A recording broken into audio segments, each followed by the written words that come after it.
Hello everyone. Sorry I haven't made any recent updates to the channel, and of late my updates that I have been making have been very few and far between.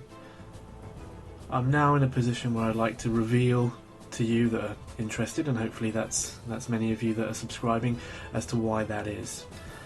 For some time now I've been working on creating my own game. As you can tell from the channel, I enjoy playing games of all kinds. I've got quite a few different ranges on there, and there's many games that I play that I haven't got round to recording a game of yet. But in recent years I've always had some reservations about the game I played. Maybe there was some niggling thing that would make me think, well, this isn't maybe the game for me long term. Maybe I'll play it every once in a while, but I'll keep looking for that mystical game that will keep me as absorbed as I used to be playing things like Warhammer. I was very much a one game person at that time. I really was enthralled and absorbed for it for quite a few years before I eventually moved on to what I now prefer in general, skirmish games. But in all of the time that I've been playing skirmish games, and after Warhammer and 40k and the games I kind of started off with, there's always something about a game that kind of I'm not pleased about. For example, in Malifaux, I think that it's quite a random game in terms of luck, and that the probability curve between 1 and 13, or 1 and 14 I suppose I should say, as the cards, or 0 in fact for the Black Joker, represents a much less predictable curve even when you've got a few cards in your hand, because you're relying on having a good draw of cards to your hand firstly, and the models that can make use of whatever cards you do get. But I digress. I really love the game though. I've got to state that it's just one of the things I don't like about it. So for many years now I've thought to myself, well, if you complain a lot, you really don't have much to say. Well, you can't really say so much unless you try yourself. And there's been quite a few abortive attempts at this over the years. Various crazy ideas. I think at one point I used to get the Clan War models from Legend of the Five Rings, and they had a model range, and we were creating a new rule set for that, or a new kind of Mordheim rule set, or Necromunda, and things like that. I think everyone's tried something like that, but I've never tried something on this scale before. My game is called The Roots of Magic. It is a skirmish game, a fantasy skirmish game, because that tends to be my favoured genre. In summary, and we can go into a lot more detail on this over the weeks and months, it is a game centred around wizards, magic users. I really like it. In pretty much all of the games I've ever played, magic users are one of the points that I fix on, and I like to look into what they can do and how the game works around them. But many games, even though they have a strong magical part to them, they're not necessarily focused around the magicians, even though you would assume they should be.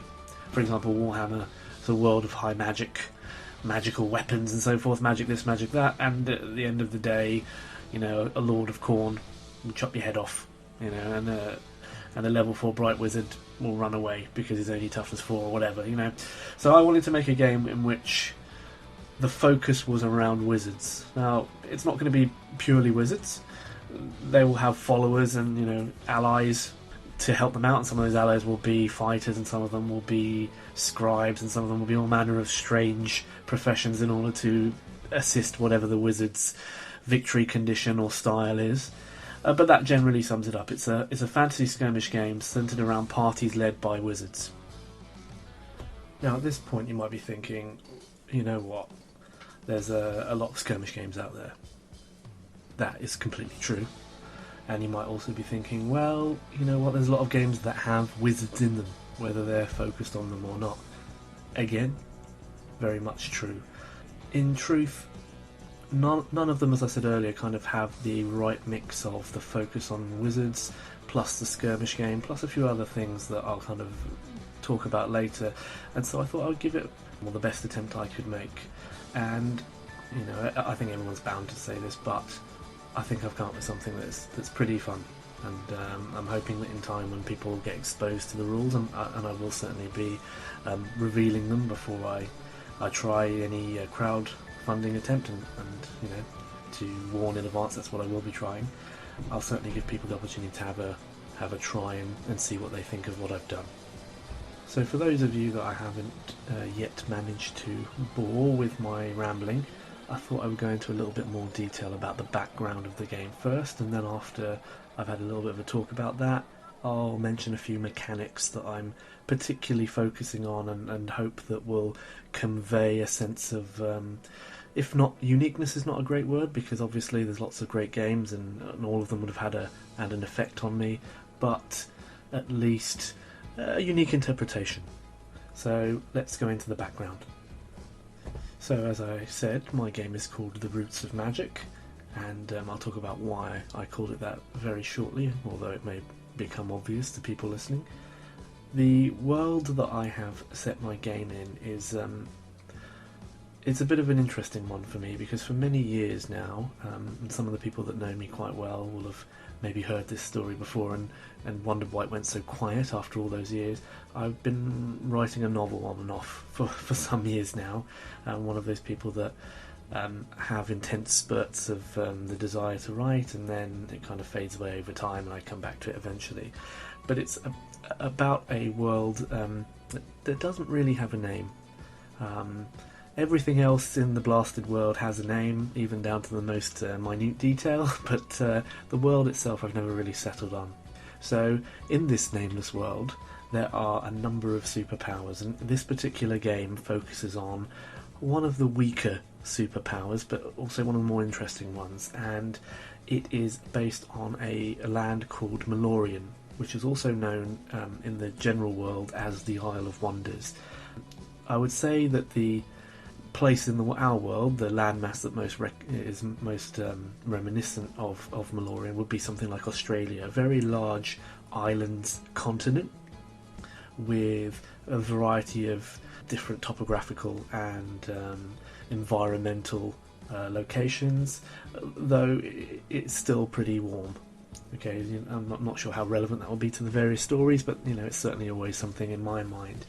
Now, in Malorian, the people that dwell there are humans, and they have been for quite a few hundred years. Malorian and the world itself has existed for many hundreds of thousands of years of population. At least that's as far as any record that even any of the elder races are aware of. And in the case of Malorian specifically, it used to be the dwelling place of a very powerful civilization, not quite an elder race, but certainly heading on its way there in terms of power, called the Sidician hegemony. I leave it kind of open as to what the basis of that race is. Are they kind of like elvish or humans, or some sort of non-human race? I don't really specifically go into it a lot because I like to leave a lot of mystery about the hegemony. They occupied Malorian for several thousand years, and they were very advanced in terms of engineering and science and mathematics and all forms of reason, and most importantly to the setting of our story, in terms of mysticism also.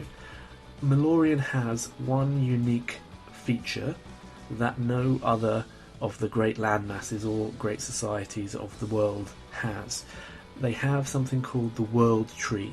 The World Tree isn't a tree of bark and of blossoms and all the normal things of trees. It's a giant column of luminous energy that's barely perceptible to the vision of even the most powerful wizards, and pretty much completely invisible to non-wizards.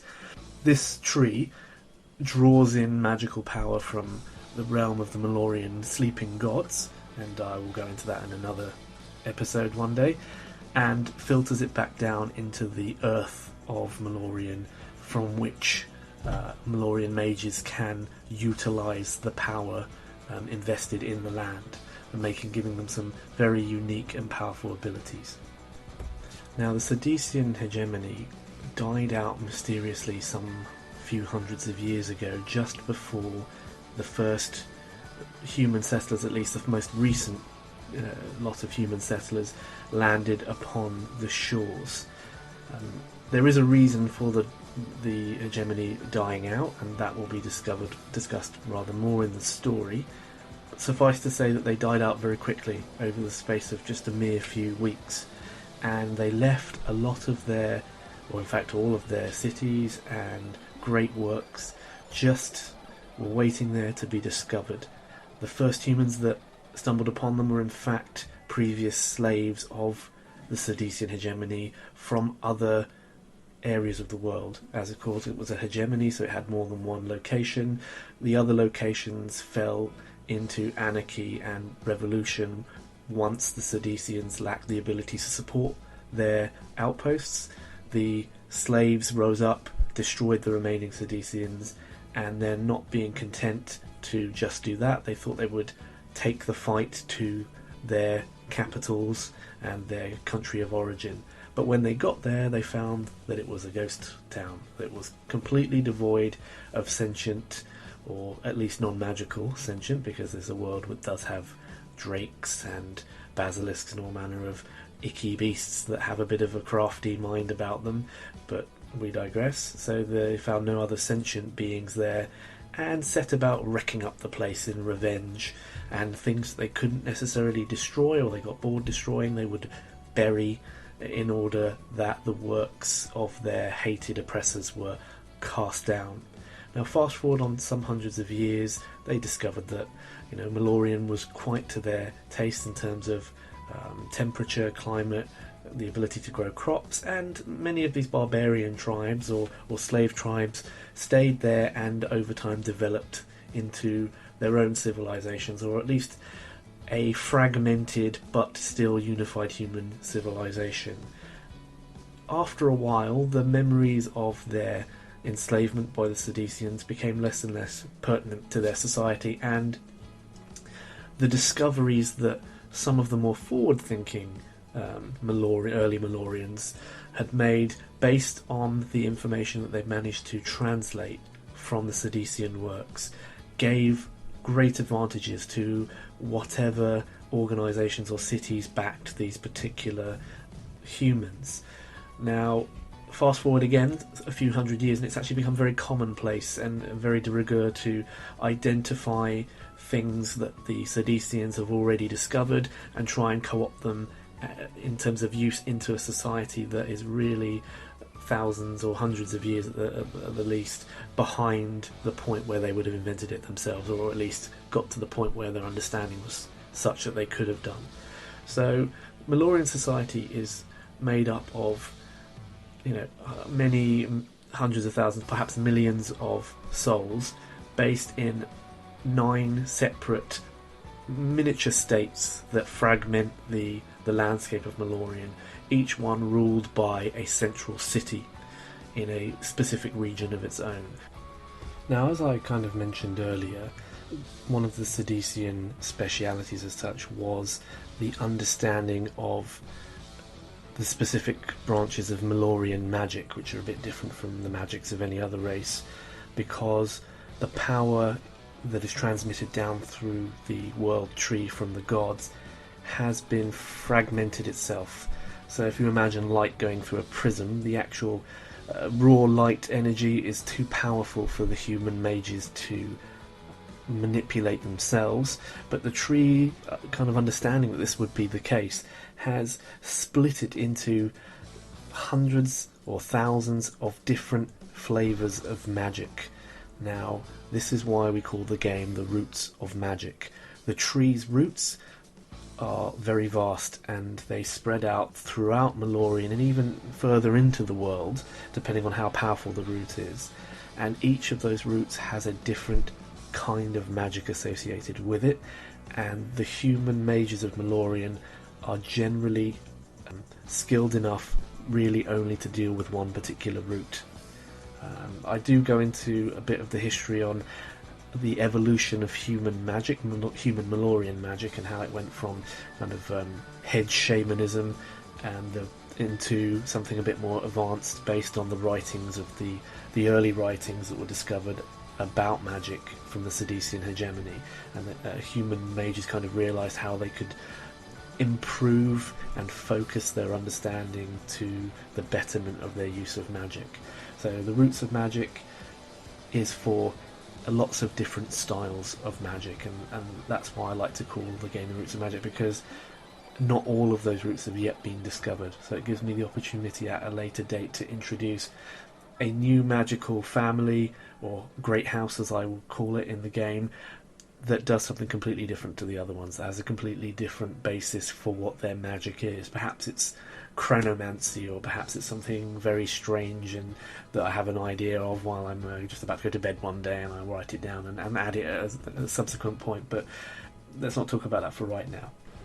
So in terms of the great houses of magic that exist in the game, and are in fact the factions that you can choose to play as part of the game, these are institutions that wield a tremendous amount of political power. As I mentioned earlier, the cities kind of run the city-states, and each of those cities will have a prince, but each city will also have a council of wizards from the current 6 great houses of magic, and as I said, I might add to that in the future. No prince, that wants to stay in power will make many decisions that are of importance without discussing with that wizard council. For each of the great houses, have a chapter house in each of the 9 cities, without running it by some wizards first, otherwise they would be in some big trouble. Now, each of the great houses has their own agendas, some of them for the betterment of society, some of them for their own aims, and some of them for very, very grim and dark aims that won't lead to the betterment of society. In fact, the reverse, the diminishment of society. Obviously, people expect or hope to see a range of philosophical differences in the factions available within the background within the game, and I am just like everyone else in that respect. It's nice to have a hero, it's nice to have a villain, and one of the things about my writing is that, and many others I imagine, is that heroes are not always heroes and villains are not always villains. Some are mostly heroes and some are mostly villains, and then there is a big grey area in between based on how people interpret the philosophies and the behaviours of the people that occupy those roles. So I won't make any judgment calls on who is a good guy and who is a bad guy. I will leave that, or hopefully I won't make too many calls on that, but I will leave that for other people to come up with on their own. The 6 great houses of magic within the first book are named thus. We have House Acedia, which is known as the House of Suggestion. We have House Durant, which is known as the House of Protection. We have House Phelan, which is known as the House of Balance. We have House Merc, which is known as the House of Fear.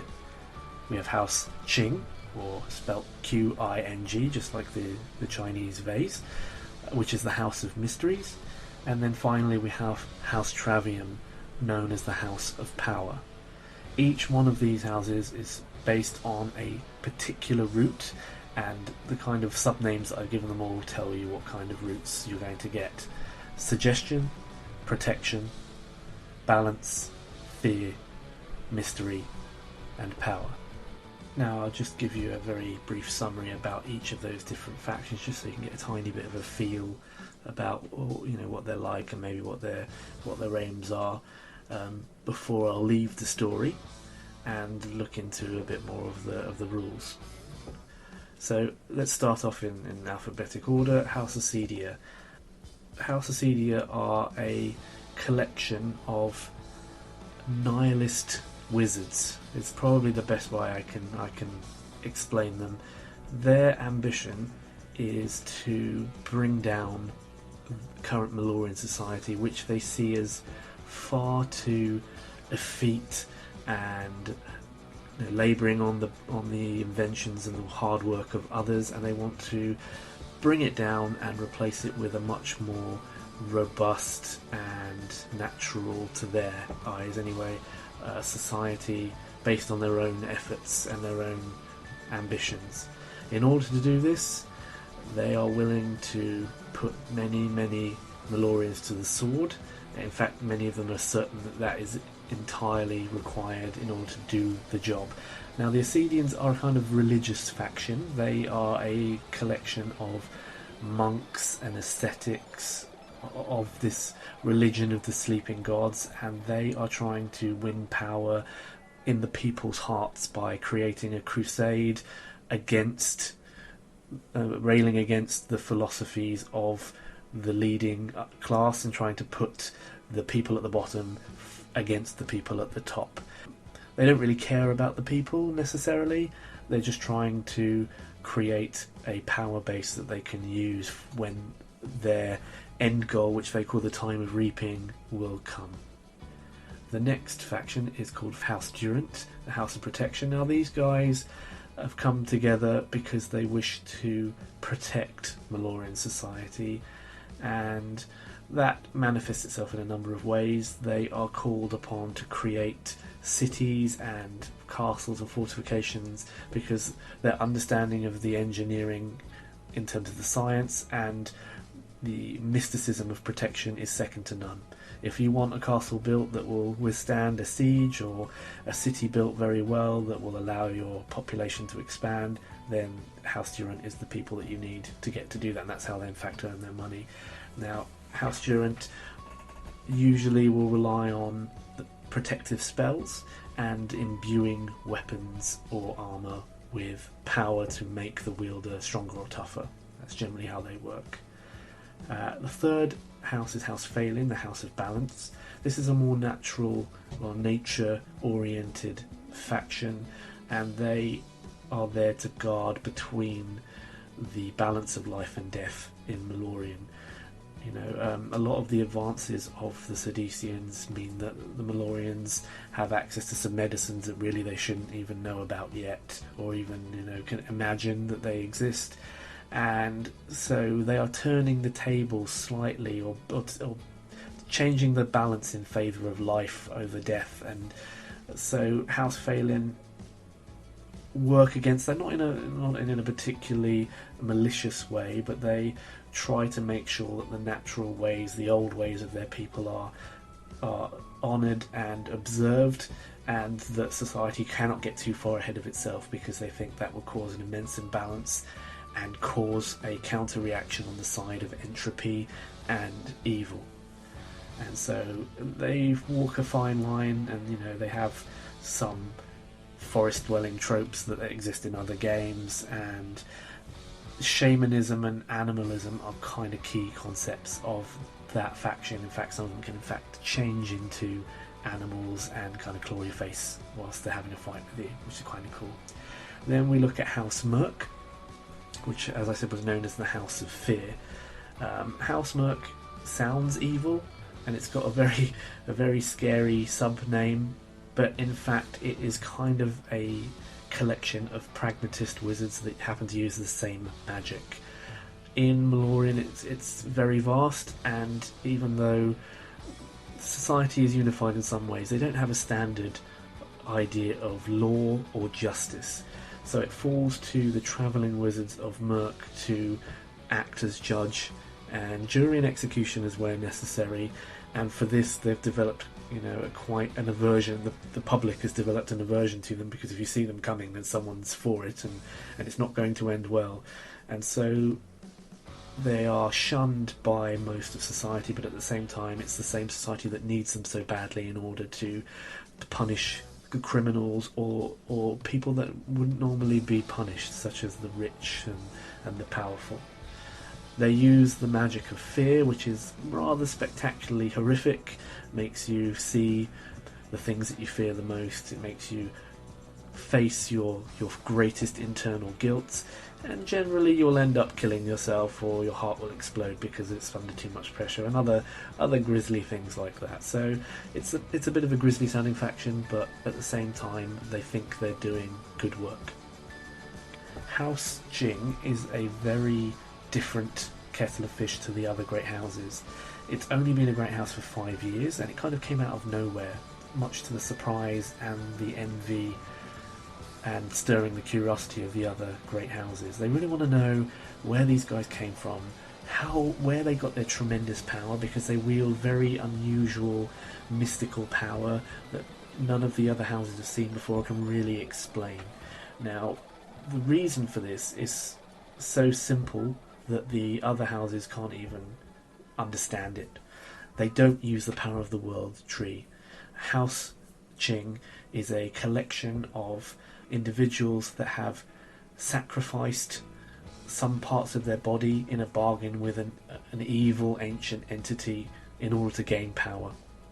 They come from the city of Kulshen in the Far East, so they look a bit Imperial Chinese faction, and there aren't any Sidician ruins or tombs of note anywhere near Kulshen, so it's a pretty poor and backwards place, up until 5 years ago when they discovered an ancient tomb, and in that tomb they were given the choice to live and serve or to die, and they made their choices, and out of this choice has come House Qing, and this house's special power is the domination of others, to cast spells that can control the minds of weaker people, and to also steal power from the other houses, which is why all the other houses have omitted them into the great councils in order to get closer to them, to monitor them, and hopefully learn their secrets. The final great house to discuss is House Travium, the House of Power. Now, of all of the houses, Travium is probably the most powerful because the root that they use is the closest to the pure power that the tree draws from the realm of the sleeping gods. That being said, House Travium is philosophically not designed to be an organisation that wants to steal power, wants to take over the world for itself. The philosophy of House Travium really centres around becoming the most powerful for the sake of power alone. House Travium wants to know what will happen when they finally get a wizard powerful enough to unlock the barriers between realms, to be the first to step through the door at the end of the long path, as they put it, and be the first to peer what's on the other side. That's their really overriding goal, and the intricacies of politics and the petty rivalries, they kind of think are below them. They don't really have time for it because they spend all their time in contemplation of how to increase their power and how to one day be the ones to make that first step. So I've talked for a little about, well, not really a little to be fair, having looking at the time, about the backstory, and so now I'll spend just a few minutes talking about the rules. This is something I want to go into in more details at a later point, and this is still being play tested by a number of people across the country who are helping me out to try and make the best possible game I can make. The game is skirmish and it's you go I go in terms of models. The game can be played in two different variants with the same exact rules. One variant is kind of learn to play, or a game that you would play when you have a very small amount of time, say about 25 to 40 minutes. It's a formal duel of magic between two wizards in a very prescribed scenario that, when wizards have a blood feud or there is a feud between the two houses, will be resolved in this way. The larger game, called an expedition, is roughly about 5 to 8 models, depending on how expensive the models and the artifacts you take for the models will be.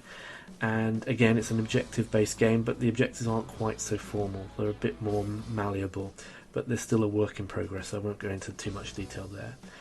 Each model gets a set amount of actions that it may take based on being a human, and a human can take a number of actions, can do a certain number of things within a certain time.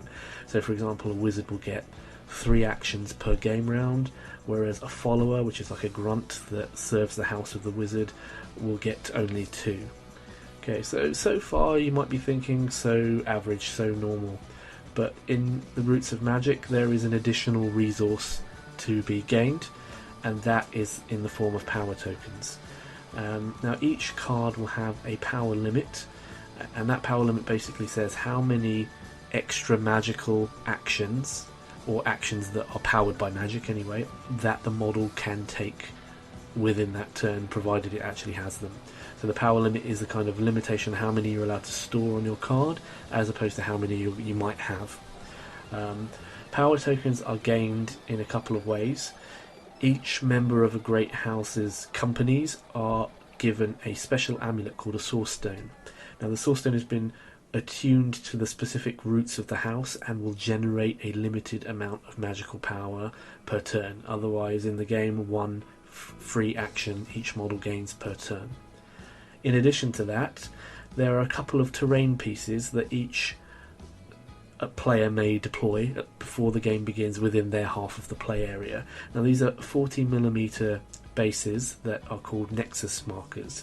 Now the Nexus markers represent areas of Malorian where the root of your particular house's magic are very strong, and extra power can be drawn out of that during the game. Now both sides will have two markers which they have to kind of place in their half of the table where they think that they're going to need them the most. And wizards can tap into them within 6 inches. If they start within 6 inches at the beginning of a game round, they'll get an additional power token, so they can take an additional action that turn. And for the less magically attuned, they can still use it, but they have to start the turn in base contact with it to get that extra point. Now, so far, what I've explained is, okay, we have kind of like normal mundane actions, then we have magically fueled actions. But you might be thinking, well, how does it really focus on the wizard? The wizard could get a few extra actions per turn, whoop-de-doo. Another rule that I've created is called the absorption phase. Well, it's currently called that anyway. We're kind of looking for a spiffier name than that. At the beginning of the turn, after all of the power tokens have been earned in their various ways, the wizard may choose to take power tokens from any friendly model within 10 inches, or not, as the choice may be, and add them to their own cache of power tokens up to the maximum of the limit on their card. This means that in any given turn you can choose to have all of your models perform in a slightly more enhanced version because they've got a couple more actions each at the very least, or to take as many actions as you can onto your wizard, so to super power up the wizard so he will have access to his abilities and spells that require more action points to use. Or you can do a bit of both. Take a little more so the wizard can do a bit more, and leave enough so that the other guys can still do extra work as needed. So that resource element of the game, which I've enjoyed in other games, variants of that I've enjoyed in other games because it's not exactly the same in any of the other games I've ever played, give you a bit of tactical flexibility that changes the role and the nature of each of the models on a turn-by-turn basis depending on how many actions you've given them. If they get too far away from the Nexus markers, they won't get any extra actions. If they stray too far from the wizard won't be able to absorb their powers to do more. So it's very important where you place them, and some of the objectives are spaced fairly far apart, so you've got to make the decision about how to string your resources along without them necessarily losing too much power and giving the opponent an activation or at least an action advantage. In the Roots of Magic there are 5 different classes of model, and the class of models have an effect on how many that you're allowed to field, how many general action points they start with, how many artifacts they may attach if any, and a number of other rules within the game.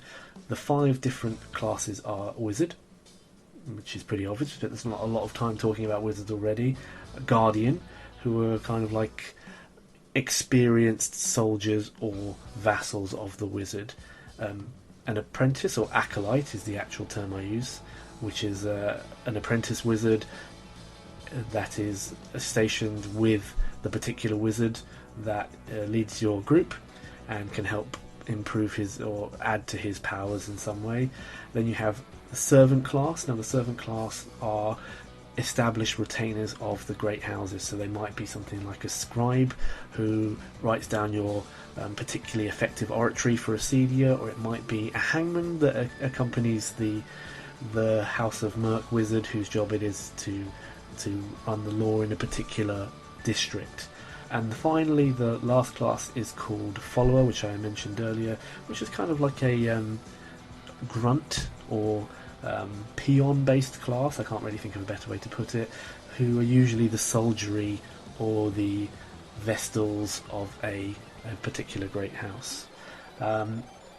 Your company, as the warband is known, is built up of 5 to 8 of those models in an expedition, and as I said, only wizards in a formal duel of magic. Now I'm going to have to end the discussion of the story and the rules there before I go, but firstly I wanted to give you an idea of where I'm going next. So hopefully you have some understanding now of the background and the rules that give you an idea of what I've been doing for these months that I've been working on the Roots of Magic. And you might be wondering, okay, what else have you been doing, and what else do you plan to do? And in answer to that, I would say I've been commissioning a lot of art. I have been writing a lot of stories. I've been obviously writing the rules as well. I've been playtesting the game. I've been setting up my own limited company, which is called Grand Arcanum Games. Get it? There's a gag in there if you're pretty sharp, or if you're paying attention at all. And all of the other ancillary logistical preparations that will go into coming up with an effective and tempting crowdfunding project. There's still a lot of way to go. I've just had my first models printed, and they're about to be moulded and cast within the next couple of days. I have a number of other renders of the wizards specifically out with the artists who I'm waiting for, and I'm hoping to get as many of the 6 wizards for the 6 factions done in advance, from my own pocket as possible, and to get as much of the game together at an early stage, because I want people to be able to see that it's a very serious endeavour that I've taken on, and that I've spent a due amount of time and effort and funds and sweat and toil, and I assure you it's been a lot of that, but it's actually been quite fun too as well for anyone thinking of doing it themselves. I'd say give it a try. My hope is for crowdfunding, as I've alluded to a couple of times already, in order for me to fund the art, the renders, because I use digital 3D sculpts rather than traditional greens, and to fund them being cast and ultimately distributed. I would also want to fund a rulebook, although I'm not sure at this point whether it would merely be a PDF, because obviously a PDF is a bit easier to keep as a living rulebook, and I tend to prefer games that do have a living rulebook, because let's be honest, no matter how much playtesting I do and how much balancing that I do, there will always be something that gets through, or there will always be an idea that none of us here thought of, that you guys thought of, or maybe there's a rule that we all thought of, we all thought it was palatable, and in times to come it will curtail our ability to be very inventive with our designs, which will need to be changed. So, a living rulebook would have real benefits, but at the same time, and as I think you guys will begin to see, and I'll leave a couple of examples here, I don't want to reveal too much because I'm trying to do a slow burn teaser campaign, that the art is very good quality, and maybe art of that quality deserves to be in a book, so that you can keep on your table or on your bookshelf and have a look at whenever you want, and reference if you don't have a tablet or anything to hand and you don't feel like ruining the environment and printing off a large section of rules. That being said, actually the rulebook isn't very big, but anyway, you understand what I'm saying. When I do this, I certainly will making it very clear on a number of gaming websites, a number of news sites for games.